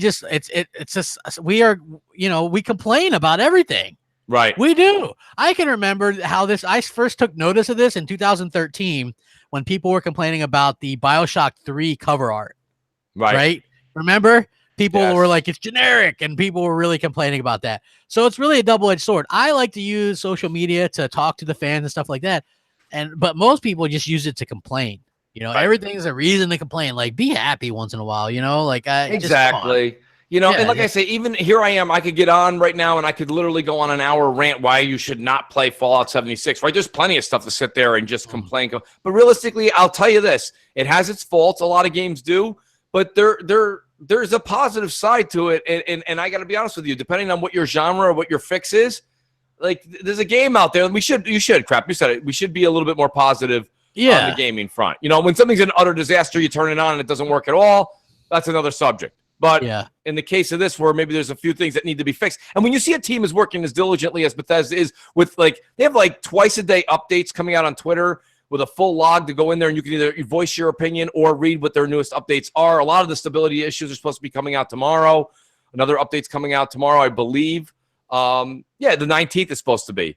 Fixing a lot of issues that are on PC, and they're fixing a lot of issues on console. So is it the say-all, end-all fix? Probably not. It's probably going to be another 2 major ones before you start seeing things come back to normal. But, like, it is what it is. The funny thing is they admitted that there was going to be some problems, you know. They did. Just any time that you're going to have an open-world game like that, there's going to be some unexpected things. And I think that is, that's what people got to realize, you know. Let me ask you this, Crap. We haven't talked about it. Shout out to Sir X-Man, who's been extremely gracious in the chat today and also extremely gracious over the years. Battlefield 5. Okay, I know you bought it. I did. Listen, Sir X-Man, he did his due diligence. The least I could do is at least go out there and grab it. And I even said to him, I wrote to Sir X-Man this morning before the show. I said, Sir X-Man, when are we all getting down on some Battlefield 5 Deluxe? He says he goes right after my Bears win. So he's going to watch the Bears game. Bears fan, huh? He's a Bears fan. But there's Sir X-Man right now. He says, you're okay with Fallout having issues or faults, but Battlefield has a few things. Listen, my issues with Battlefield have never been I've never said it's a glitchy mess or a problem like that. My problem with Battlefield is even when people are like, dude, you got to check this out. You have got to check this out. Battlefield's so great. Look at this. And then it's like the guy's sitting there and he's 55,000 feet away and he's sniping people. And I'm like, that's my problem with Battlefield. I feel like the game is just the way it is. It's the way the game is made. It's nothing you can really change. It's nothing I can critique. You either like it or you don't. I'm hoping that the smaller maps and the gunplay plus the beautiful background landscape are something to change it this time for me. But I don't know if it will. But I'm definitely willing to give it a shot, and I'm ready to play it. I want to give it a shot and give it. I haven't played Battlefield truly to say give it a chance. Since Battlefield 4 got fixed, I enjoyed some of that. And then Battlefield 1 I played a little bit, but the World War I era... that could be boring to some people. It's a little boring, you know? Yeah, I get that. I mean, this one has... The guns seem like they work a little bit better and stuff like that. I'm seeing that, you know? Yeah, you know. I mean, there's only so much you could do with those single shots and stuff, you know? So... You able to play, Crap? Are you getting that one? I have the game. All right. Well, I'm saying we should get on and play today. I wouldn't mind. The only problems is like my team plays today at 1, and then there's a big wrestling thing tonight. Oh, is there? So, well, that wrestling thing, I got news for the Crap. There's more and more of those wrestling things popping up. I thought those big things only came like twice or 3 times a year. It seems like it's once a month now. Well, you probably have even heard of Survivor Series, man. I've heard of it. Yeah, that's a big one tonight, man. That's a big one, man. Like there's certain ones that I don't miss. Survivor Series, WrestleMania, Royal Rumble, those are like, you know, some of the ones that I definitely don't miss. So like BGST, I think is tomorrow as well too, because I don't, you know, just that's just my thing, man. There's very few things that I enjoy in life, but wrestling's one of them, you know. So gaming and wrestling and football, you know, who would have thought it? You know, a bunch of sweaty guys, you know, grappling. But hey, there's also sweaty girls grappling. So this is true. It's so great. Sir X-Man says, you stop playing everything for Walking Dead. It's only 1 hour once a week, Sir X-Man. And I'm right there with you. I don't mind you watching the Bears game. Hey. Jason Jones said in the chat here, I'm a little pissed off because my Giants are only playing today for a draft pick. Manny Tattoo says, Moose, just leave Crap podcasting and let's go with Gadang. Yeah, so we've been having a field day. What a great group we've had. It was Boogie, Manny, and Gadang, and we're just out there in the wasteland, and it's a blast. And we're having fun even with the glitches and all. Like, you know, listen, shout out to Sir X-Man again, who says, how can you sit there and play Fallout 76 when, you know, be hard on Battlefield? That's the thing. This game, Fallout, has kind of opened my eyes a little bit. I'm willing to and again, with Battlefield, it's not a glitch issue or a problem with an update. With Battlefield, I got to come around to the concept of what Battlefield is designed to do. And if I can't, then it's just not my bag, you know? But at the same time, Fallout is my bag. And you'll see this in my review. One of the things about it personally is I think Fallout is a world I always wanted to become engulfed with. And due to time, or I missed it, or I just didn't get to it, I missed Fallout, especially 3, and I played only a few hours of 4, which I'm buying just to show you my allegiance. I can't wait to go back and play 4. I'm buying the deluxe edition or whatever it is, the worldly edition. Who knows what they call them these days? But I'm going to do that because I got to be honest with you. I like the world crap. I really do. That's just a world that, I mean, come on. I sit here and tell you I'm a huge Walking Dead fan, right? You are. You like zombies. Zombies, post-apocalyptic stuff. Yeah. I dig that. That's kind of like, if that's the world that like they can create, that's why I'm looking forward to Days Gone. You know, and I understand why Crap's not. Crap's also not a Walking Dead fan. Yeah, you know, I mean, I was for the first few years. Right. I just, well, it lost you somewhere. The whole zombie stuff. Just like they overdid it. You know what I mean? It was like, I don't know. Like I like it sometimes, but then it's like even it's not an Xbox or PlayStation thing either. It's just like for me, I've grown frustrated with that genre. You know, like the zombie stuff. And you know what, Crap? It was funny. You go back many episodes ago. Me and you'd have a decent debate on why I was trying to get you pulled back into it. But realistically, I get your point. I do. I get your point. I can see where you as a fan at some point were let down in the genre as a whole, not just the Walking Dead series, but the genre as a whole. And myself personally, here's my only comeback to you, and it's generic. It's generic. You take the zombie or the post-apocalyptic, whether it be chemical warfare or the zombie thing, whatever floats your boat in the post-apocalyptic world. What other genre theme is out there that can take the place of that you go, well, no, wait, let's stop making 12 of those a year, and now let's make 12 of these. Cowboy theme? No. Okay. The medieval years? Cowboy theme. Right? No. So like what I'm saying to you is these other things, like take Witcher, Witcher's probably the game of the generation of generations of generations. And the only reason I say that so many times is because you'll be playing it for the next 60 years. Yeah. Like that's a great game. There's no ifs, ands, or buts. But do you want another 6 of that medieval world? Not really. Do you want to have another 12 cowboy themed games like Red Dead in 2019? Probably not. Yeah. So when you see these post-apocalyptic worlds, that's the world that I feel is the most comfortable for us gamers. And me, myself personally, I just happen to be a fan of it. So yay for me. Okay. But I'm trying to say to you, hey, Crap, since that's not your bag, you have to see that. I think that's why there's nothing that has been able to come in and take us out of that. You know, and like you said, there's what is that thing called? There's Skulls and Bones or whatever, and then there's Sea of Thieves. The pirate thing even gets really tiresome after time. So it's like there's not many things that have been able to come in and take that zombie post-apocalyptic world and build off of it. Yeah, I mean, I get why people like it. It's like an interesting thing, and you know, it's I totally get it. Like I was super into it. Like even when I first I had the idea that I probably wasn't gonna like The Last of Us just from the way it looked, right? And then when I played, but they really sold you on the game because it's you and this girl against the world, and you're gonna. And then I didn't find Joel a likable character. I find that to be really repetitive and stuff. And then from that point on, it's just like the zombie games. I just couldn't. Like I really liked stuff like Left 4 Dead, right? Like that was amazing. I sunk hundreds of hours into that game. But then when it just came to now it's like State of Decay 2, right? Right. Jesus, they really kind of made that. And how did they make a zombie thing boring? They found a I don't know how they made a game that's that boring. Oh man, Crap just took a piss in the bullets. They're gone. Mooch, hurry up back to base. Somebody took a rusty nail and slammed it right into our only apple tree. Damn, it's rotting from the base. And I'm like, what do you want me to do? I'm fighting 25 zombies out here. Exactly. So I mean, there's Jimmy just took a leak in the vegetable bin. They're all bad. Dead. Should we kick him out of the house? And then you go back and it's like Sheriff Stu Nuts doesn't want to get up. He's too tired. He's too tired. What do you mean he's too tired? You got to feed him, and then you got to do this, and then I mean, like somebody's gonna get the sheriff a back rub. Get out of here. You gotta give him a back rub. Apocalypse. You see, like all these shows that are the winners of apocalyptic things. They are like you're cut up, your arms broke. You're still trying to get the hell out of Dodge. This guy's tired. Exactly. So I mean, and look, Last of Us 2 could be good. Maybe I'll give that a try. But when then it comes to like Days Gone, and it looks super like generic to me, and not very good. So I mean those are the things you kind of deal with. Sometimes you get a little burnt out from that stuff. So if it's good, hey, it's good. Maybe I'll try it. But for me, I'm just like that's not a game that I'm really looking forward. That genre, in fact, is one that I just am kind of ho-hum about. It used to be cool, and now it's just like I don't particularly care. So Jimmy spilled the turpentine into the crops room. I can't get anything out of it. The corn's dead. What do you want from me? I'm 65 miles away from base. I can't turn around. You know what's mop funny? up the turpentine? The first time that happened, it's like, oh, he dropped something in the ammo. Now the ammo's bad. I was like, are you serious? We had an outhouse, but Jimmy knocked all the rifle ammo into the outhouse. Now we can't get it out. We can't get it out. Yeah. Two things. We're out of ammo, and now we don't take a shit. Yeah, exactly. I mean, that's. What do you want me to do? I'm fighting a horde.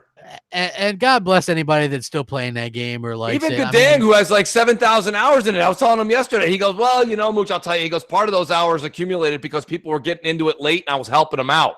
I'm like, "You should get like a Purple Heart in gaming." Exactly. Well, I mean, that's the thing. That's unbelievable. Like he's helped so many people in that game, and I'll be honest with you, I think he single-handedly kept the game alive. Well, the funny thing is this, right? Like that game could have been so much better if they actually let you progress your story in your friends' games, like how every other game in the history of co-op games works, right? If like imagine Mooch, imagine we're playing what the hell is that game we played one time where you're on the zombies with Island? Was that what the hell is that game? Oh, Dead Island. Yeah, Dead Island. Imagine if we're playing that together, right? But your game's not progressing along with mine. How stupid would that be? It just doesn't make any sense. Exactly. And then you're literally linked together forever. It's the only way you can actually do it. And to be honest, like you say, your main story doesn't get any credit. Exactly. So, Dead Island was great, by the way, Gadang. I've been waiting for Dead Island 2 for about what now? We're creeping on 8 years. Yeah. I know we got, don't get me wrong, Dying Light was phenomenal. It at the same time as Crackdown 3? Yes, Crackdown 3 actually beat a game out. Oh man, that's gonna be that's well, Dead Island Riptide. Let me tell you something, Gadang. Yeah, exactly. Blah. Dead Island 1 set the staple, and then you have the standard, and then you have Dead Island Riptide, which I played. I've beaten it twice. I played it because of the sheer fact that it's just the genre that I love. But really, man, that was just Dead Island 1. Not even 1.5. It was like Dead Island 1.2. Yeah. You know, I mean, it was like they opened up a little bit more of the island. It's like, go over there. Look over there. Could have been look over there. Look over there. There's another couple of suitcases you missed. Yeah. Dying Light was absolutely phenomenal. I never even really got into that. I know you used to play that with like Worry Wart and those guys. I played that with Worry. I played that with Stinger. A lot of the early guys, when the generation first started, I got 70 hours, 75 hours into that easy. Loved every minute of it. The park, what do they call it? The parkour was just absolutely done phenomenal. The zombies looked right. Here's the thing. Basically, Dying Light, folks, is Dead Island 2. Okay, yeah. It was just they had a falling out, right, or something along those lines where they kind of broke apart. I think the company making Dead Island 2 might have been Sumo Digital. I don't know. Could have been. Yeah. You know? Yeah, I'm gonna check. Sumo Digital. That's right. Apex out. Dying Light was amazing. All right, as we like to say in this day and age, it was great. It was really great. Sumo Digital is making Dead Island 2. That explains it. There you go, folks. There's your delay explained up in one sentence. Exactly. That's so sad. Hey, hit that like button, guys. Come on, man. We need some likes. Yeah, hey, let's get some Boogie, likes. Boogie Man and everybody. How you guys doing today, man? It's gonna be a good day. What do you think about the Game Awards crap? We kind of touched on it. I think the Game Awards, I kind of feel like it's one of those things I gotta watch, but I do it kind of begrudgingly.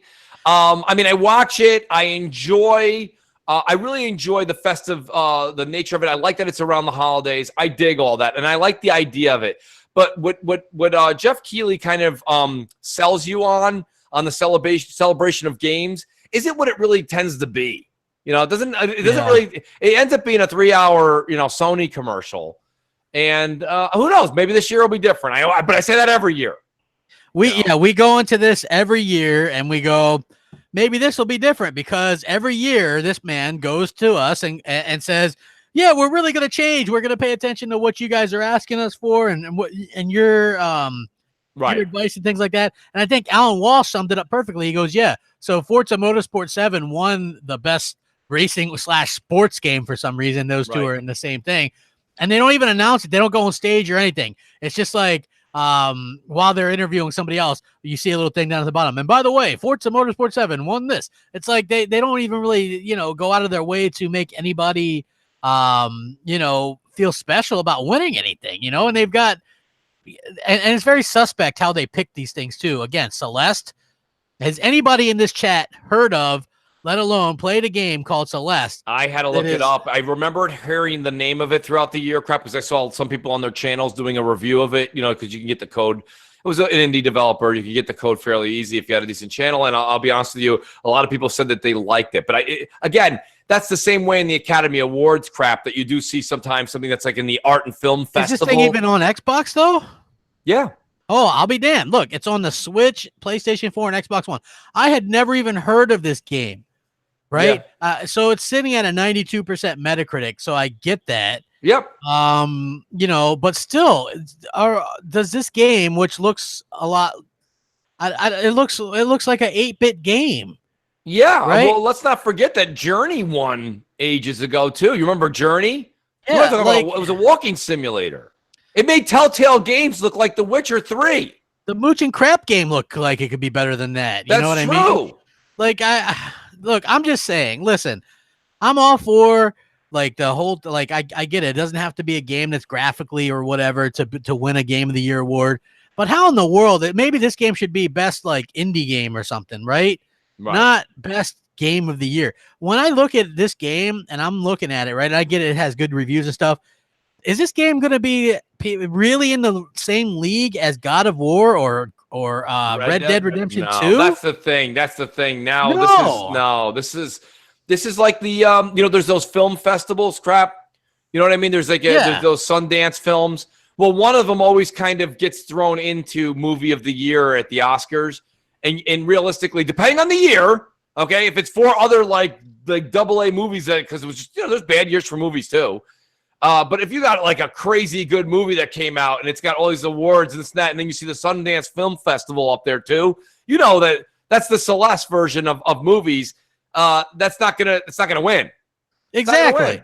Like I don't care how good it is. It's just an indie game at the end of the day, right? At the end of the day, it can't be indie game. It can't beat Red Dead. It almost should have its own category and win that one. Yeah, exactly. So isn't there a best indie category? There is. Well, there you go. Is Celeste in there? It is. That's what I'm saying. All right, good. Well, at least it's gonna win. It'll win something. Yeah. Well, like, why not let the big boys fight it out for Game of the Year, and put something else in there like Shadow of the Tomb Raider. Like a big AAA game. Like a game in there that maybe can take some votes away, and maybe there is an opinion for. Yeah, exactly. Shadow of the Tomb Raider is a great example, or any of the others that have been out that are AAA games. I mean, like I jokingly was like maybe Forza Horizon 4. Look, that's a 92 rated game, an open world game with so much content and stuff. Yeah. And it's only in I think the one thing. Sea of Thieves made a category 2 as best multiplayer. It's going to get eaten alive, but still, hey, at least it's in there, right? Yeah. So, we do have that to be thankful for, but at the same time, it's just one of those things where, it's just disappointing, and it does seem like they really catered towards Sony. They're probably going to have some kind of Kojima thing this year as well, right? Of course they will. Yeah, like, hey, Kojima, can you show us your weird game again? Sure. You know what I was gonna say? Absolutely. Sure. Like, because whenever he shows, nobody after everyone's looking left and right. I wish they would show the audience after they show that, because even though I'm still intrigued, and I know you're not digging it, Crap, that's fine.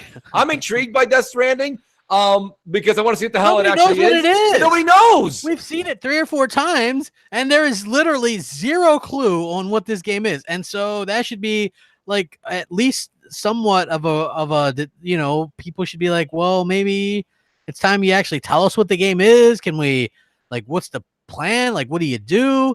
What's the point? What's the story? I would just like to know. You know what I mean? Like, I'm not knocking it. Like, the guy has made some good games. I was a big Metal Gear fan for the longest time. Metal Gear Solid 1 on the PS1. That was the first game, like, me and my buddies stayed up all night taking turns playing that game. Yeah. Yeah. Like, that was how good that was. Too. That was Metal great. Gear 2. I know a lot of people don't like it, but I still like that. That was like I enjoyed that game. I thought that was awesome. Now, Metal Gear 3 came at the end of the PS2. That's one of my favorites. It's like, it's so amazing. There's some Metal Gear games on the PSP that I really enjoyed. Guns of the Patriots I didn't enjoy as much because I thought they painted themselves in the corner with Old Snake, and I was just like, it was okay. And then this new open world one, that first act is amazing, and then you could just tell they really like had their thumb on the guy, you could just tell. Here's a question for you, Crap. And I think you said you already gotten it gifted or mooched, but I actually put in for the review copy. I actually got an email back waiting to see. Darksiders 3 is coming out, next week? Yeah. Or the week after? Yeah, I think the week after. At least the week after. It's the end of November. What's your take on this game? I mean, does it even stand the chance? I actually feel this is one of the games I feel like a lot of other games we said we're going to get like hit by really hard by the Red Dead game coming out and blah, blah, blah, and not giving them a fair chance. I don't think even gamers know this game's coming out. If we didn't mention it as a joke, I don't think they'd even know. Yeah, you know what? I think this game would benefit releasing early next year, to be honest with you. Yeah, why not push this thing into January? Yeah, like maybe January or maybe April. I don't know. Like, to me, it seems like it's coming out at one of those weird times when the problem is this, right? So there's a couple of problems, and I'll give them to you, right? So the main problem is this. Most people don't realize that it's coming out, and then it's coming out at a time where all these other big games that came out earlier are on sale. Right. So are you going to pick up Darksiders 3, or are you going to pick up God of War for $25 or Forza Horizon 4 for $30? You know what I mean? And Darksiders 3 for $15. Yeah, well, there's edition. Huge, what's funny, Mooch, is out of all the deals and stuff going on. So anyway, Microsoft was sending people like Xbox Live people $10, $5 cards and $10 cards in their emails, right? Yeah. So a lot of people don't realize this. When you sign up to whatever, you click to enable them to send you offers and stuff. Mm-hmm. A lot of people click not to get that. So Microsoft sits there and sends people $5, $10 in credit. Like this happens a lot. I get a lot of free stuff from Microsoft, like just because I agreed to accept that stuff, right? So I took that, turned around, I bought this Miss Pac-Man game and this Lego City Undercover game and I got that. Those games basically were free because I got this $10 in credit, right? There's these incredible deals going on. I spent actually more money on the movies and stuff because they actually had the entire Lord of the Rings and Hobbit trilogy, the extended versions, which are impossible to, they're really expensive digital to get download? a Blu-ray. Yeah, digital for $50. It's like $50 or something like that. Normally to get both of those sets is over $100. So I bought those, and then I bought some movies. I actually bought movies off their things a little bit better. Is Darksiders 3 a co-op game, Crap? I don't know if it's co-op or not. I'm gonna check that out. That certainly wouldn't hurt its cause.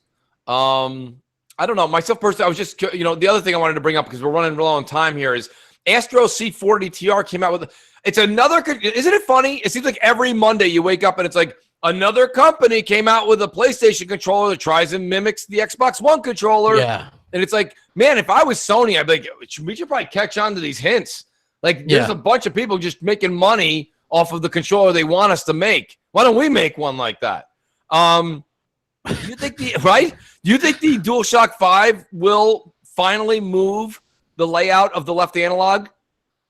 Or stick, or do you think we're still going to be destined to have the same parallel sticks? I would almost 100% guarantee that the actual PS5 DualShock 5 has the same stick setup that that all the other ones I think so too. And now they're talking about this touch screen thing, which boy, if your battery didn't die before, get a load of next gen. I mean, holy crap. Here's the thing, right? So the PS5 sounds like it's going to include VR and like you're not really going to have a choice in that, and a touchscreen controller. And you're not going to have a choice in that. You know what I mean? I just hope that people, what is that? Who is that guy? Von Lamont always says, show that same energy for this, right? Like, I just hope the PlayStation dudes show that same energy for the disgust with being forced that stuff. Yeah. As they did with Connect. Yeah. Right? I want to see that same energy there, right? Because it's the same thing. It's same, different. But still the same. Exactly. Yeah, it is. It really is kind of interesting because man, history repeats itself. So here you have Sony going in head first into VR, really taking the ball, and they're taking the baton to run with it. And I don't care, even if you're a fan of VR, this is not a shit on VR section at all. Even if you're a fan of VR, by the way. Fine. Yes. Yep, and that's fine. That's fine. If you're a fan of VR, just hear me out. Do you want to know that a lot of the work and TLC and hardware is based around and built around that for your PS5? I wouldn't want that. We found that out the hard way with Kinect. Okay, once Phil got in and basically completely disassembled Kinect and got rid of it. Like I still have mine laying around. It's in a box somewhere. I got rid of it once Phil was like, all right, once Phil said he was done, it was over. Now he wants to concentrate. He actually never said it was done, but he didn't. He can't. He didn't, but he did. He didn't, but he did. Exactly. He can't, but he did. Like, yeah. Use it if you want, guys. Yeah. Okay, thanks, Phil. So it is what it is, but I mean, like, I think that, like, this is the one thing where I'm like, wow, history repeats itself. Now Sony's saying, hey, we're going to start with this peripheral, and we're going to do this, and we're going to do that, and you're going to have a screen on we don't need a screen on our controller. Like, what? You have your inventory down there. You're going to click on like a bow and arrow. I mean, I don't know. It's only still on a controller, so it's only going to have like an option for a few of the windows. You know, are you going to take time to stop, look down, scroll up on it, scroll down on it? You can do the same thing by pressing the select button and then going into your menu system on your big screen. Imagine that. Instead of looking at a 6-inch or a 4-inch screen, you can look at a 75-inch screen. So I don't know. Myself personally, I think it's a little bit of a. I don't like that Sony's doing that. I like that they're putting the power into there. It seems like the PS5 is going to be quite powerful. Yeah. And I'm wondering how they're going to utilize their resources and allow the developers to kind of shine like Microsoft did with the X. I think it's going to be interesting. Next generation is going to be quite interesting. Yeah, I'm very excited to see sort of what happens there. Like just in terms of what they're going to offer.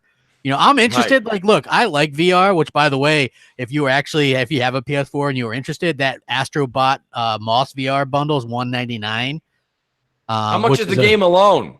The games are like $30 each normally. Well, aren't they on sale right now, though? Isn't there a big? I thought PlayStation sale does that kick off yet, or no? It's just Xbox with their Black Friday sale. I don't know, but I do know that you can get that PS4 Spider-Man bundle right now for $199, which is freaking insane. Xbox One X is $399 too. Crap. Yes, like right now, $100 off.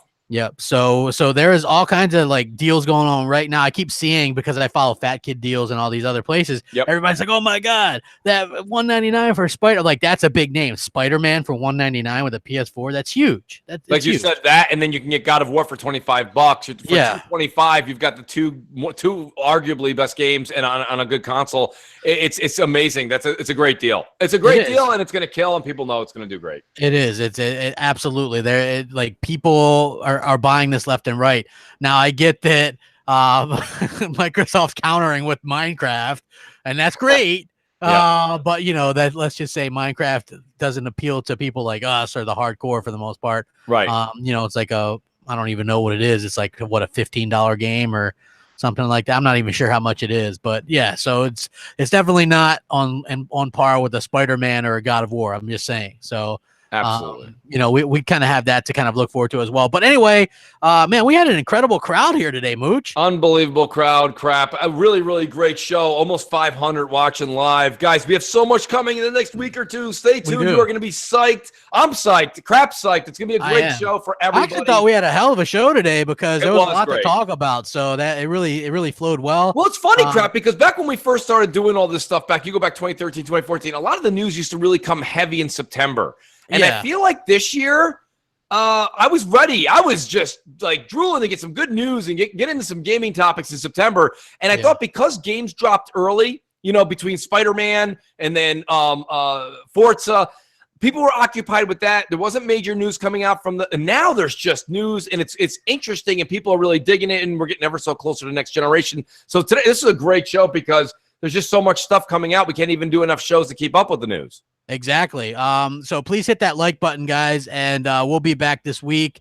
It's going to be absolutely fantastic. We really appreciate the support. Hit us up on Patreon. Yes, please. If you guys wouldn't mind, we really do appreciate that as well.